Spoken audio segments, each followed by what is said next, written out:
Alytaus rajono savivaldybės naujienos.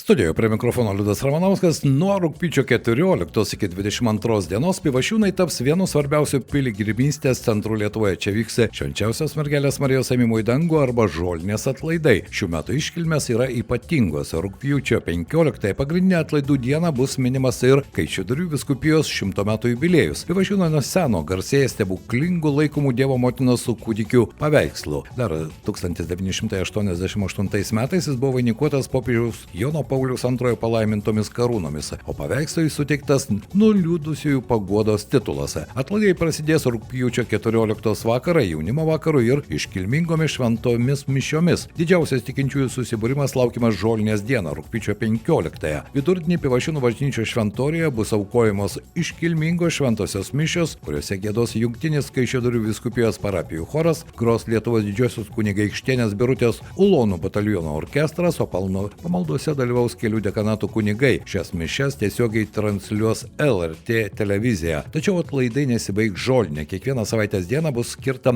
vis kitai bendruomeniai. Šeštadienis šeimoms, sekmadienis Caritas savanoriams, pirmadienis gyvojo rožinio ir maldos grupėms, antradienis kunigams ir vienuoliams. Trečiadienis yra skirtas palaimintojo Teofiliaus Matulionio atminimui, taip pat Lietuvos kariuomenės, policijos ir kitų statutinių tarnybų bendruomenėms. Ketvirtadienį į Pivašiūnus kviečiami mokytojai ir katechetai. O rugpjūčio 22 atlaidai baigsis diena skirta ligoniams, žmonėms su negale, medikams ir sveikatos priežiūros darbuotojams. Tądien bus teikiamas ir ligonių sakramentas. Visų atlaidų laikotarpių šventosios mišios bus aukojamos 10, 12 ir 18 valandą. Vyks rožinio malda, bus klausoma išpažinčių, o švenčiausios sakramento adoracijos koplyčia tikinčiųjų lauks kasdien. Daugiau informacijos apie žolinės atlaidų programą rasite Pivašiūnų šventovės interneto svetainėje pivasiūnai.lt. Sužinokite, kas vyksta Alytaus rajone. Atsispaudinkite reikiamą prašymo formą. Pareikškite savo nuomonę, klauskite